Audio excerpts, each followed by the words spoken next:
Hello everyone, and welcome to my True Crime ASMR channel. My name is Cassie, and today we are following the true crime story of the Idaho 4 murders. I hope you enjoy, and please like, comment, and subscribe.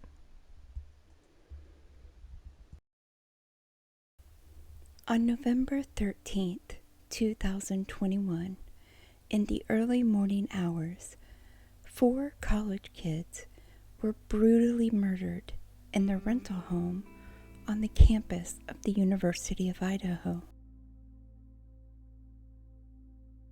The location was a 3-story rental home located near campus on Kings Road. There are numerous fraternity houses within the vicinity of this rental home.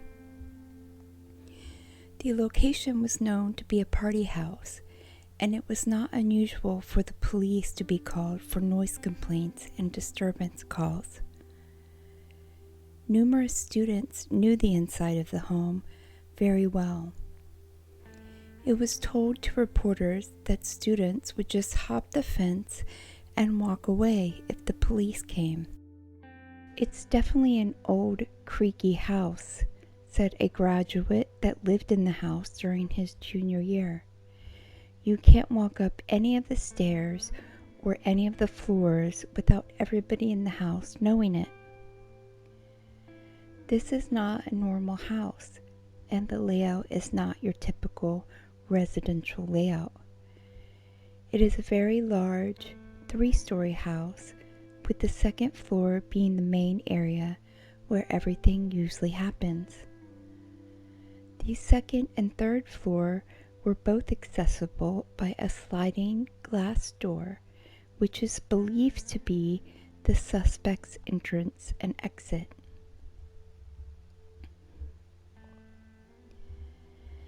The 4 victims include Kaylee Goncalves, who was 21,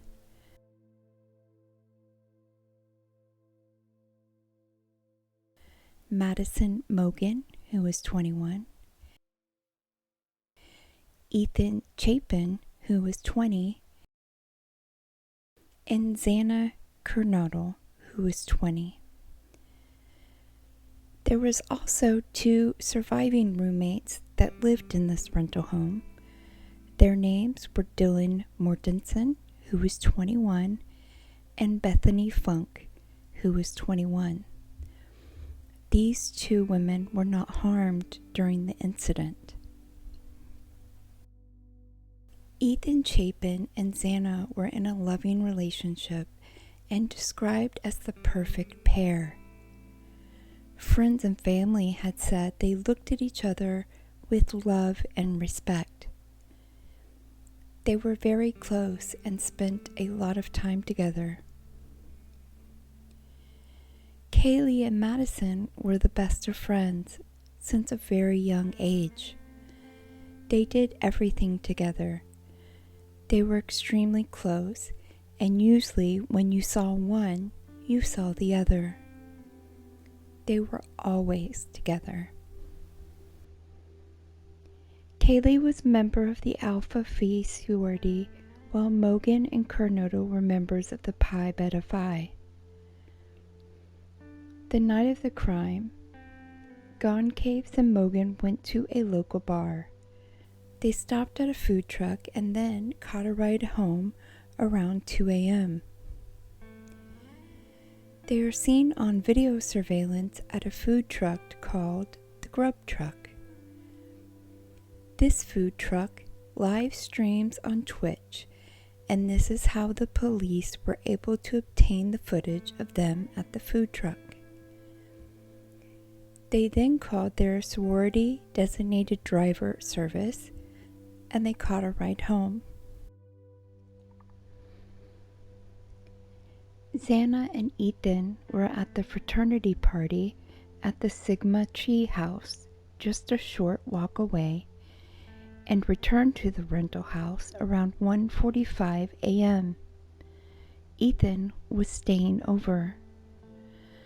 Not much is known about what occurred while Ethan and Xana were at the frat party. Police are still investigating the events that occurred from around 9 p.m. until about 1:45 a.m. This is the time frame that Ethan and Xana were believed to be at the Sigma Chi frat house.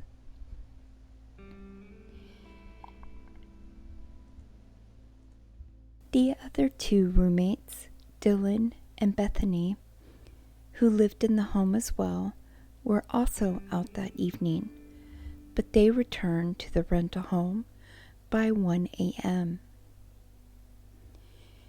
It was believed that everyone was settled in their bedrooms around 4 a.m., except for Xana, who received a DoorDash order around 4 a.m. This was verified with the DoorDash driver. Around the same time, Dylan states that she heard what sounded like Kaylee playing with her dog in the upstairs bedroom. She also heard Kaylee say, "There is someone here." This could have been Xana's DoorDash order because it was around the same time.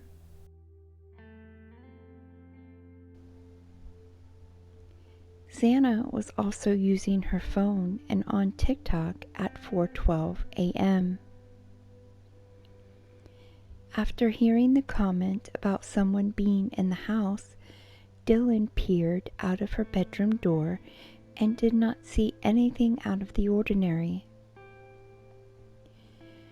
Dylan then heard what sounded like Xana crying. She opened her door again and heard a male voice say, "It's okay, I'm going to help you."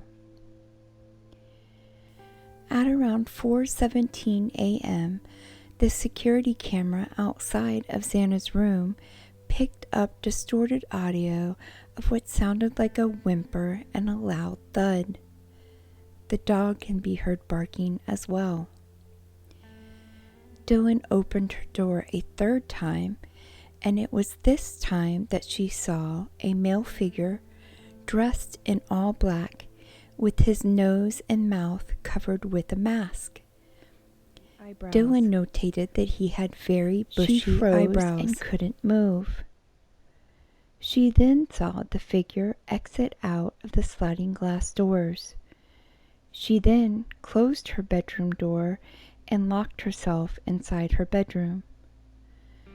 Police believe the homicides occurred between 4 a.m. and 4:25 a.m. At 11:58 a.m., a 911 call from one of the roommates' phones requested help for an unconscious person. The 911 caller's identity has not been released, but police said multiple people talked with the 911 dispatcher. At the scene on the third floor, found with multiple stab wounds, were Kaylee and Madison. They were both laying in the same bed. The police found a leather knife sheath with button snaps laying next to Madison Mogan. The sheath had a United States Marine Corps insignia stamped on it, similar to this one.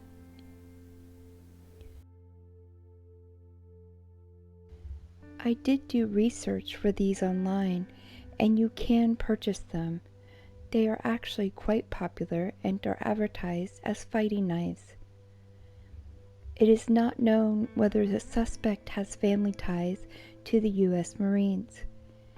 There is nothing that ties him or his family to the Marines as of yet.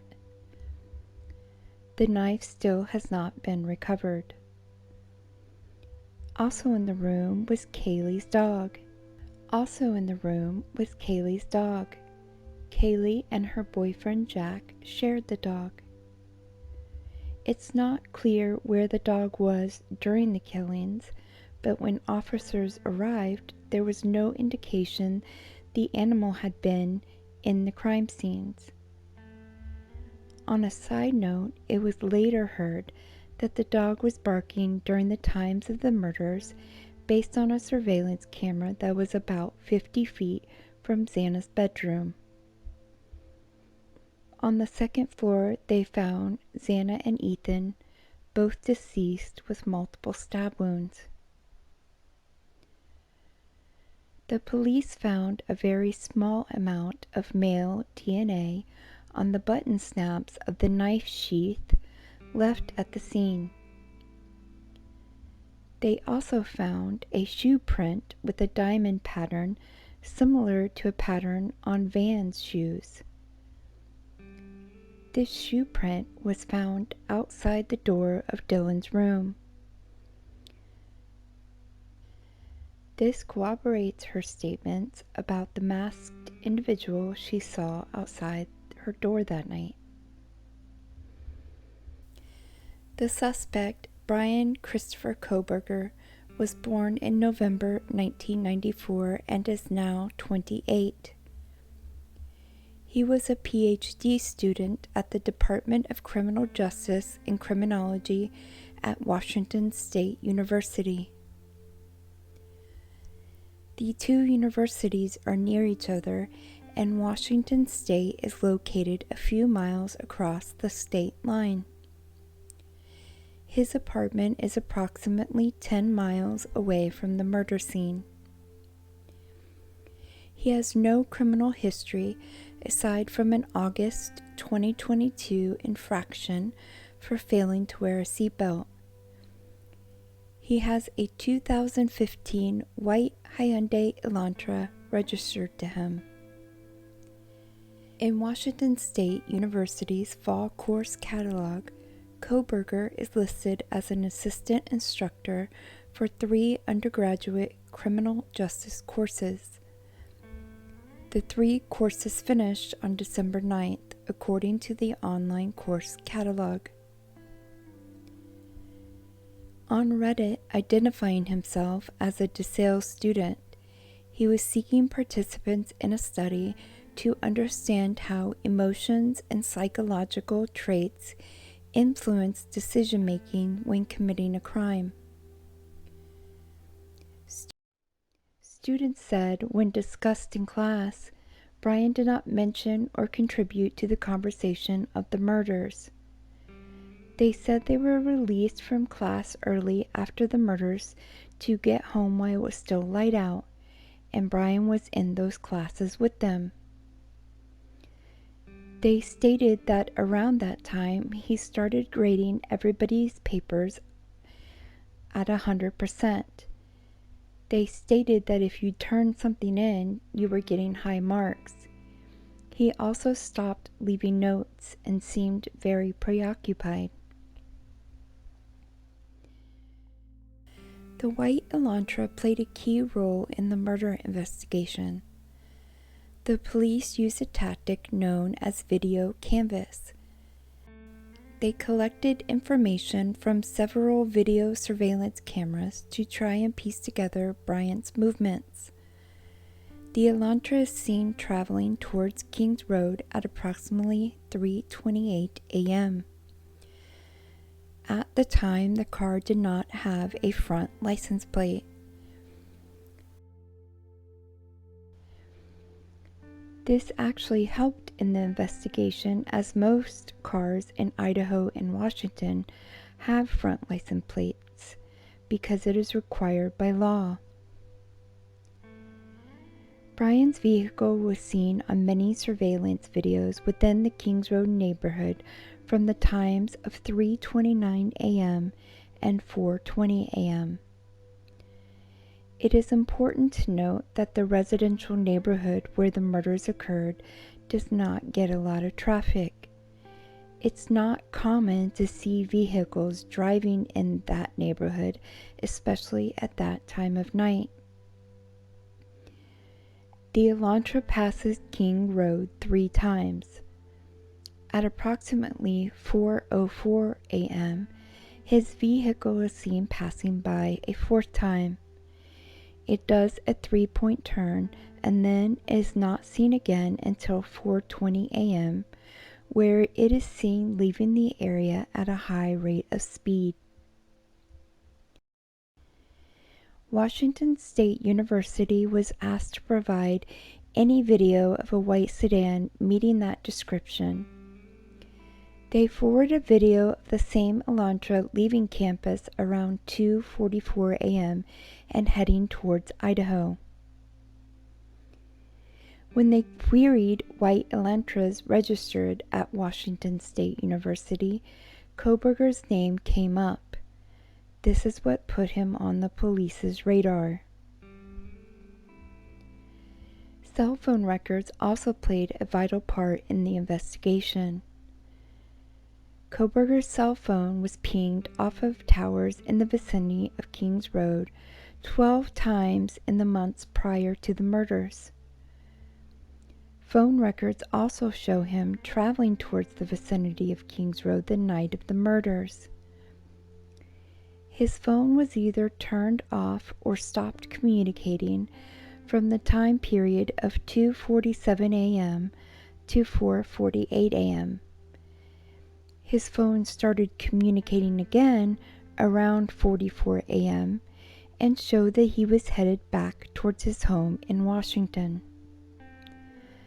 The following morning, his phone is shown to have traveled back to Kings Road around 9 a.m. in the morning and staying briefly, returning back to his home around 9:30 a.m.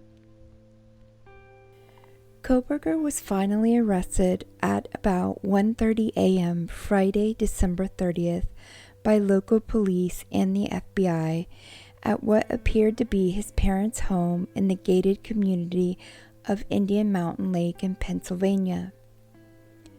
They knocked on the Kohberger's door around 3 a.m. Friday, and both the parents and the suspect were very cooperative. After he was arrested, the police had a crew scheduled to clean the crime scene on Kings Road. This was halted due to a legal request from the courts. Kaylee's father, Steve Goncalves, stated that neither he nor anyone else in the family knew Kohberger. He did note that after learning the suspect's identity, they have started to see connections between Kohberger and Goncalves, though they couldn't discuss them yet. So we aren't exactly sure if there is a connection with any of the victims or if he chose them at random. Kohberger is maintaining his innocence and states that he had nothing to do with the murders. His family is shocked and doesn't believe he slaughtered 4 college students. They state that they understand these 4 families have suffered loss, but that this is completely out of character for Brian, and they just can't wrap their heads around the idea that he could be so brutal. His parents and sister are standing firmly behind him. Kohberger is described by past friends as very intelligent and an amateur boxer. They state he could be very detached and aggressive. During his junior year in high school, he got teased for being overweight. The next year, he showed up thinner than a rail and looking for a fight. They said he became a completely different person. He is described as having a calm demeanor, easy to talk to, and believes that he will be found not guilty. He also understands that this is going to be a very long process. He is currently being held behind glass doors and is forced to wear a suicide vest. He is a very strict vegan, and the prison system has accommodated his vegan diet. He has had threats against his life from other incarcerated inmates and is being kept separate from the general population. He is asked to speak with his parents, but his request has been denied. The families are eager to seek justice for the 4 beautiful souls lost that night. Idaho does have the death penalty. I hope they can find some sort of solace and can get the closure that they need to carry on. This, of course, will not bring back their loved ones that they so viciously lost.